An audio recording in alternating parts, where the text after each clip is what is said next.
Today, we are going to tear down something just a little bit different. We're not going to find any spun bearings, no damaged crankshafts, no bent rods, no piston nuggets, no damaged push rods or valve train issues, because this engine doesn't have any of that stuff. This is the rotary engine out of a 2004 Mazda Rx-8, a Series 1 Rx-8 engine. It's out of a manual transmission, so it makes 238 horsepower and 11 foot-pounds. Wait, not 11. It's 159 foot-pounds of torque. It was close, but not all the way there.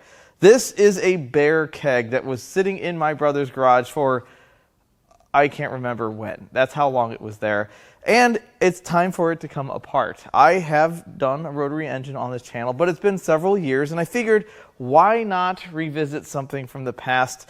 And this time, it's going to be a little bit easier because this engine is rather sparsely equipped. I do my best to keep my opinions out of these videos. I try to keep them strictly about tearing down blown up engines with the occasional terrible dad joke. But in the past I may have slipped. I've made some low blows, some passing jokes about how unreliable Subarus can be. It's the ownership experience of a European car and the driving experience of a Japanese car. I'm sorry, I had to get that out. It's not even my quote anyway. Regardless, there is only one true king for unreliability as far as engines are concerned, and that would be the rotary engine. Now that sounds really harsh, but that's really not the way I mean it. The fact is that I was growing up in a Mazda dealership. I wasn't raised in a Mazda dealership, but my dad is a retired Mazda master tech, and I can't count high enough to count the number of these engines that I've seen him replace. I don't even know if he can. That doesn't look good. I also have seen so many of these cars with bad engines. In this line of work, I run a full-service salvage yard here. I am offered Rx-8s with bad engines. Well, not so much anymore, but for a while there, it was like one a month. I even have some of them here. That being the case, it's not always the engine's fault. I may talk a lot of crap on these engines. They may have their problems, but the problem really is the people that bought Rx-8 specifically, they treated them like a Honda Civic. Lots of short trips, never letting them rev out on the highway, not pre-mixing. These are all things that bad Rx-8 owners do.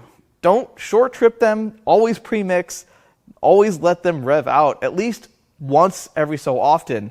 If you don't do that, well, you're not going to have a good time. This particular engine, I don't have any story with. I don't know miles, there's no VIN tag on it. This was a core that was returned to my brother after he sold a good engine. I don't know why my brother charged a core, but it's here. Now I have to give him all these parts back, so I don't expect there to be too many parts being thrown across the shop. Tearing down one of these engines is really not that difficult. It's small, it's compact, there's really not much to it. However, putting one back together that's good, well, there's not very many people that can do that correctly. But to take this thing apart, you need a few tools that you wouldn't normally need. I like to use this weighted 19mm socket for the eccentric shaft bolt, a hammer, a bigger hammer, a sawzall, and of course an air chisel for the flywheel nut. Well, one thing that is like normal, we need to see if this thing turns over. So let's try.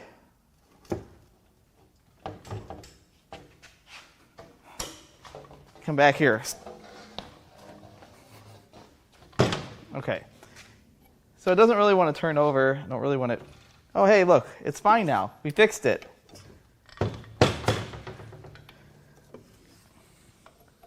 I can hear some compression and feel some.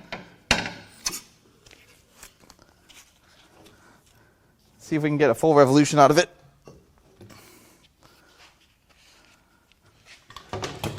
I don't know, guys.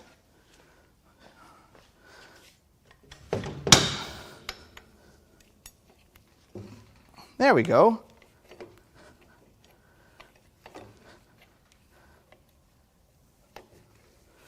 So it doesn't seem to have very good compression. Let's put a ratchet on it so I can turn it over faster.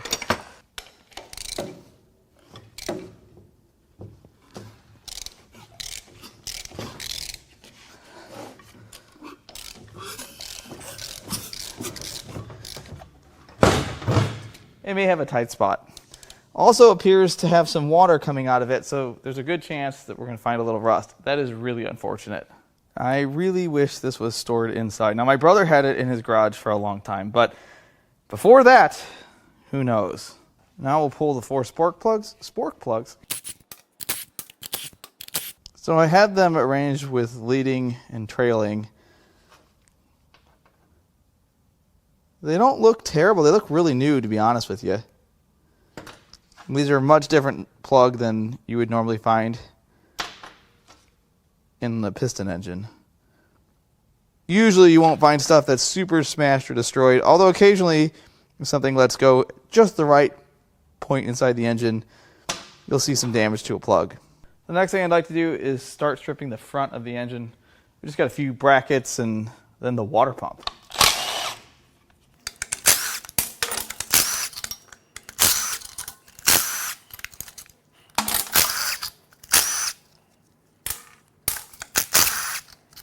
See, is there any coolant that's going to come out? Just a little. Look at that water pump. Ooh, I don't know if can I show that? That side. You can look at that side, but don't look at that either. It's fine. This is looks like a Mazda water pump. I don't think it's ever been replaced. Clearly set with some coolant in it. There's some corrosion on the impeller. But overall, it looks like a good water pump.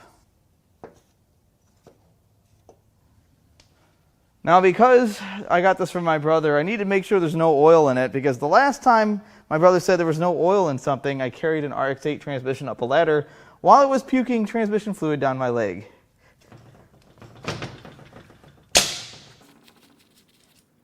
And totally missed the pan. There isn't much oil in here. While this thing's draining, we're going to see if it turns over any different without spark plugs in it.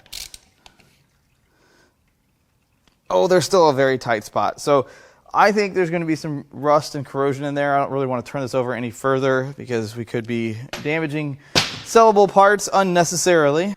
The next thing I'd like to do is see if we can get this eccentric shaft bolt out. It's a big if. It's going to be fine. They're tight usually. Nope.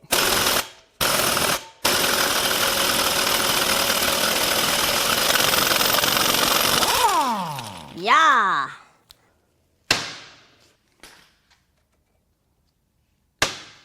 Next, we need to get the flywheel off. Flywheel, instead of having a series of bolts and on a flange, it has a giant nut. And, you know, instead of buying the expensive socket, you could just use your air chisel. But in this case, we'll just use the right socket. And we'll lightly thread this on so when we knock this loose, it doesn't go flying. We'll just...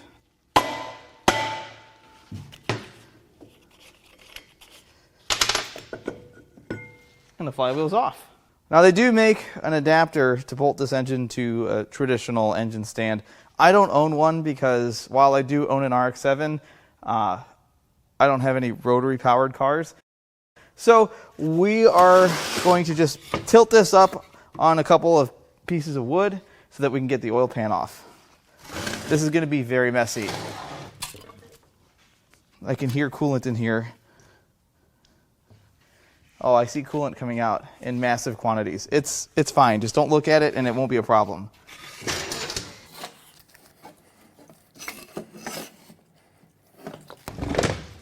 Lots of coolant. I have my finger over the hole. That sounds bad. Could have probably planned this just a hair better. Oh, we're leaking some oil now.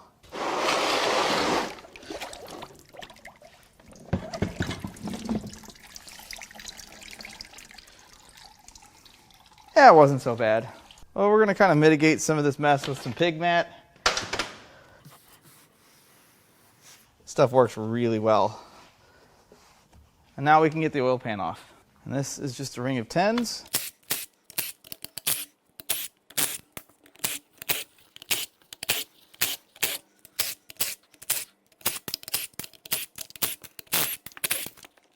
See if we can get this.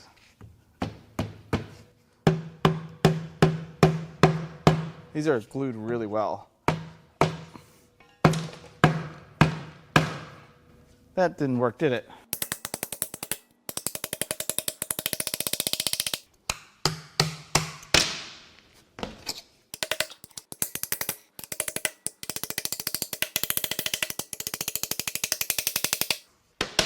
See if we can get a little pry bar in there.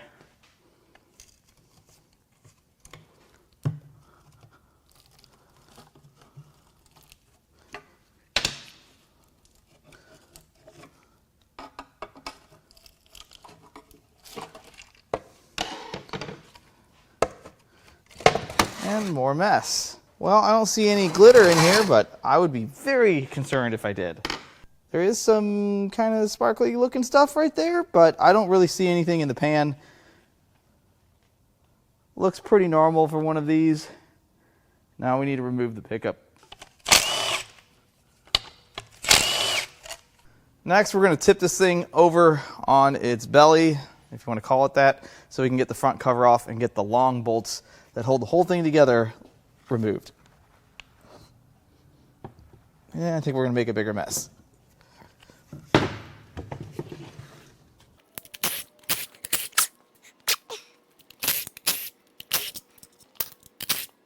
All right, did I get them all? I think I did. Take old blue in here. Doesn't really take a lot of force to get these cracked loose.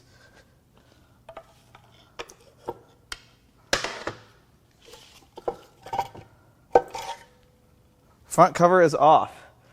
There's a counterweight there. There's the pump.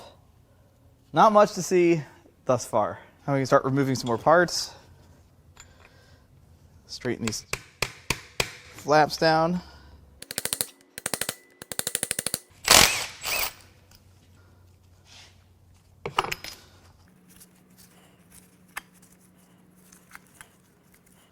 And there's the chain drive. This should slide off too.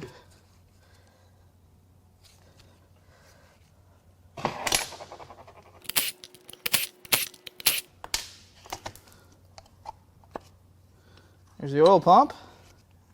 I gotta get that little key out for me to get this all the way apart. We'll do that later. Set that over there. We do have a little bit of housekeeping to do.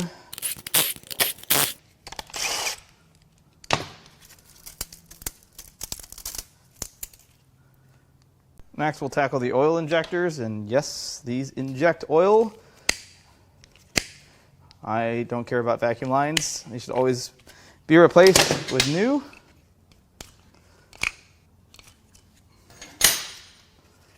Looks like one of these has already been removed, one oil injector line. My brother probably sold it. I'm not kidding.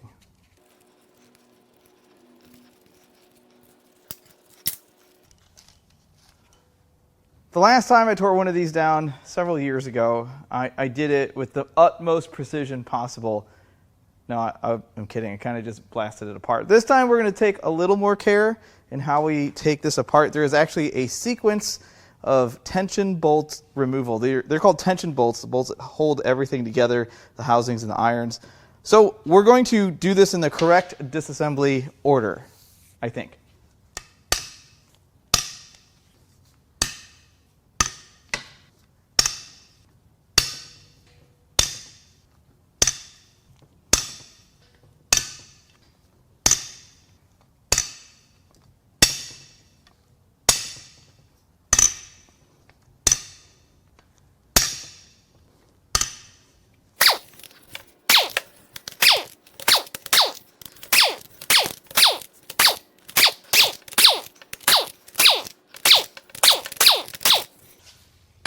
And we're leaking a lot.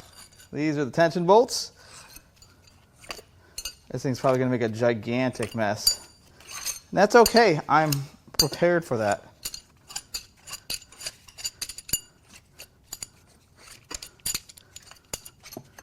All right, the first thing we're going to do is try to get this front iron off. This is much easier to do on a proper stand. That doesn't stop me at all. All right, so I've got a gap now.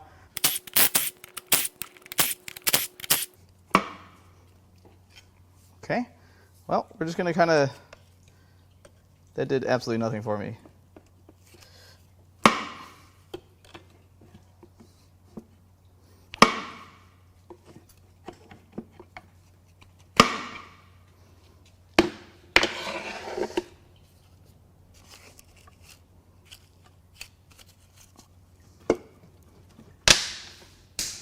Oh, that's ugly in here. That's unfortunate.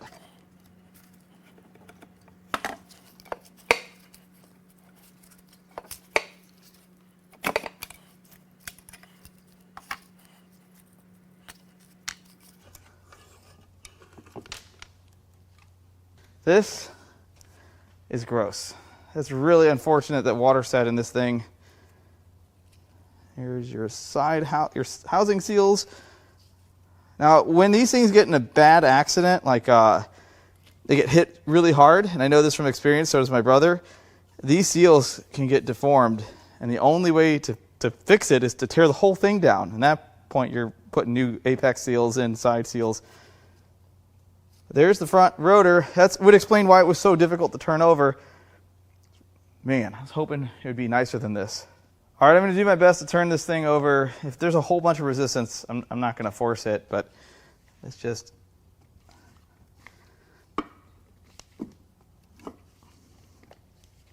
I think that rust is really a problem. You can see all that rust, corrosion in the housing. That really sucks. It's really thick in places. Let's see if we can pull this front rotor.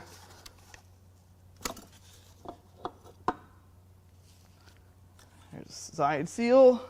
Let's take a look at this front rotor. Look at that junk.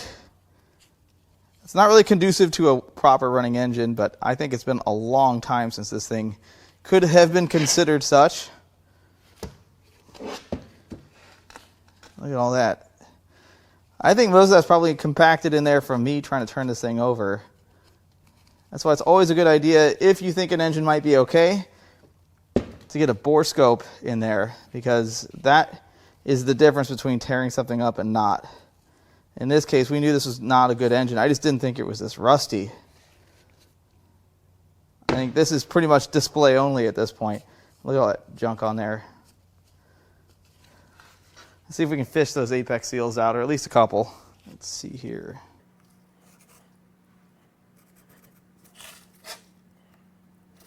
Those are really in there. Let's get a hammer here.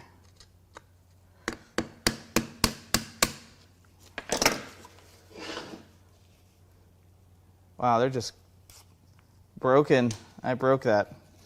They're so carboned in here. This thing's just in awful shape. There's a spring.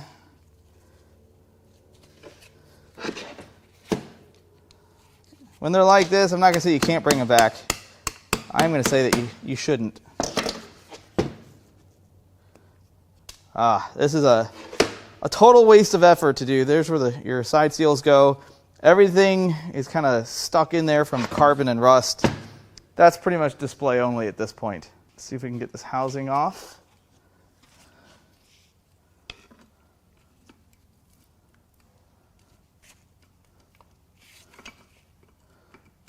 Oh, I think I see what's going on here.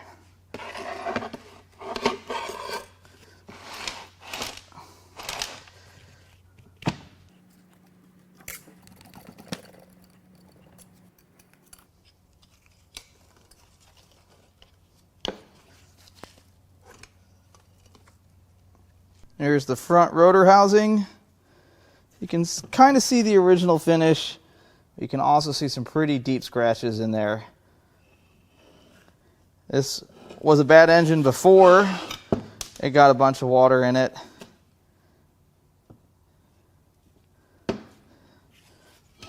And I think these housings can be, I don't know what the process is called, saved, but I think the process is also more expensive. Yeah, it's worn pretty bad there. You can definitely feel that with your finger. I think the process is probably more expensive than necessary. I think on the older rotaries where the housings are harder to find, that might be more of a wise idea. But I think, again, between that and the condition of this, we're looking at just some cool desk art, which this is not mine to sell, it's my brother's. So that'll be up to him. All right, see if we can turn this over at all.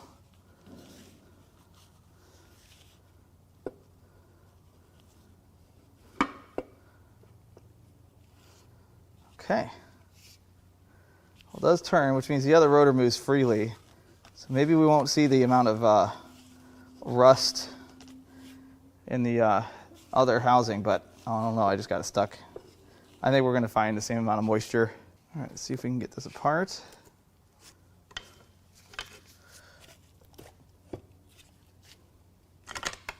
Again, I think we have a problem just because of how I have this set up on wood.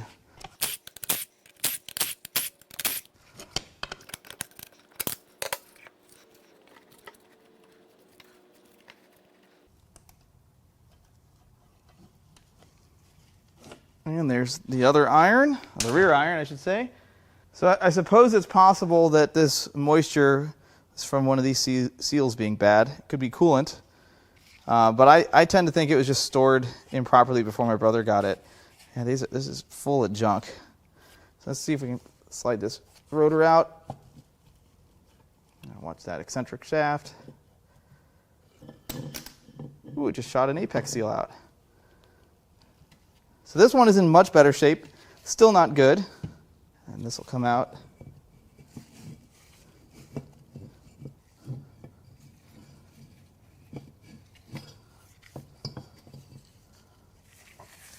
And there's the eccentric shaft.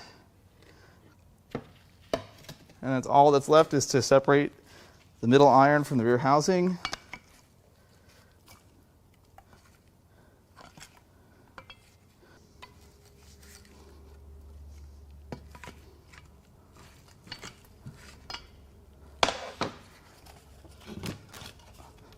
And we're completely apart. It's that simple.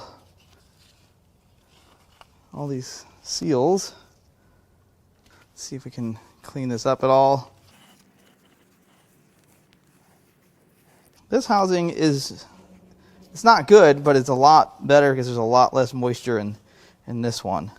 All right, I'm going to take a minute and clean everything up so that we can take a look at everything up close. Let's start at the front. Here is the front iron. These are where the intake and exhaust ports are. This is what gets ported. There's your middle iron. And there's quite a bit of corrosion. I don't know if this is something that people resurface. I don't know how bad it has to be before they're quote-unquote trash. I'm sure there's some experts that will chime in. I am certainly not an expert. I don't build these engines. There's the front rotor. Super corroded. Really unfortunate this engine got stored this way. And moving on to the front rotor housing. Definitely has a bunch of wear. Any of those grooves, any of this stuff leads to loss of compression, which is no good. I don't see horrific damage like it swallowed something. I have seen that in the past, but the moisture really did a number. I might be able to wipe that away, but it doesn't matter. Those grooves in the center are pretty deep. On to the center iron. You can definitely see there's kind of a water line there. It's really wish people wouldn't store stuff outside, but I can't really control that. It wasn't my brother. This has been in his garage for years. Not a ton of damage on this outside of the corrosion. Let's look at the other side. This side is much better. Still some corrosion. There's also some damage there. And the rear housing looks better. Still not great. It's hard to say what the initial failure was before it got flooded because it's all pretty evenly worn to me. The rear rotor is a little bit better. It actually kicked out an apex seal. The springs still have some spring there. There's another apex seal. The side seals, see how they bounce back? That's good. When they're stuck, that's bad. That's carbon, or in this case, rust. Pouring out a little oil, it's fine. But I still don't think I would use any of this stuff. Maybe the irons might be salvageable. There's the rear iron.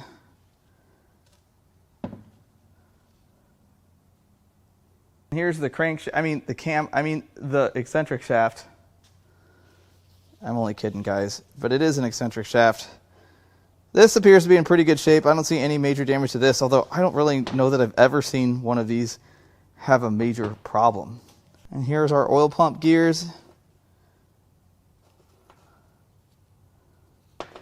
No major damage here. This was not an engine I planned to tear down for this week's video. I just happened to be at my brother's house picking up something with my truck, and I decided to grab it since we've been talking about it for the last several years and he only lives 15 minutes away. It doesn't matter. I decided to put this in the front of the line because there's a whole shop full of engines here, and I just decided I wanted to do something way different than I normally do. There's no piston rings, none of that stuff. No blown head gaskets, cracked cylinder heads.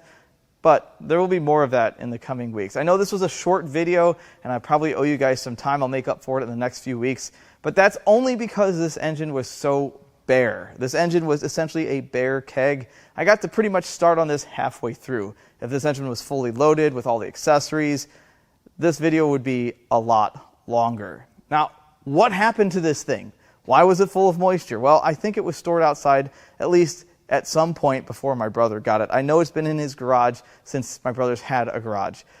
That being said, I don't know what the actual condition was prior to the moisture because the rust and corrosion hides a lot, but you can definitely tell it wasn't perfect. It definitely was a tired engine. I can't even guess how many miles were on it because I've seen these engines bad at 30,000 miles, and I've also seen them last 115, 120,000 miles, and I know some of you have probably got them to last much longer than that.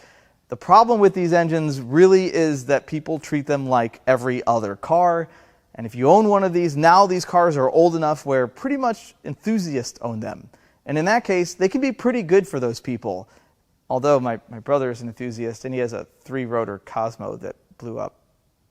That's a bad point. Regardless, this was pretty fun. I enjoyed taking something like this apart because it is so different. I can't sell you any parts out of this. It belongs to my brother. But if you'd like to buy any parts out of anything I've torn down in the past, or if you need parts off of this RX-8 or the other red RX-8 that's here, you can go to Importapart.com and peruse our inventory. We've been uploading our parts cars just about every single week. If you don't see what you're looking for, you can send out a part request form, which sends us an email of exactly what it is you're chasing. If you find what you like on our website and you add it to your cart, if you use the code IDOCARS, you can save 10% off of anything that you can add to your cart. And yes, that is an RX-7. That is my 1985 Mazda Rx-7 GS. I've had that car longer than I've owned any other car in my life. I bought that car out of a building in North City in 2007. And it's not done yet. I'll get to it someday. I really hope you enjoyed this video. As always, I love all the comments, all the feedback, and even the criticism. I love it all, and I'll catch you on the next one.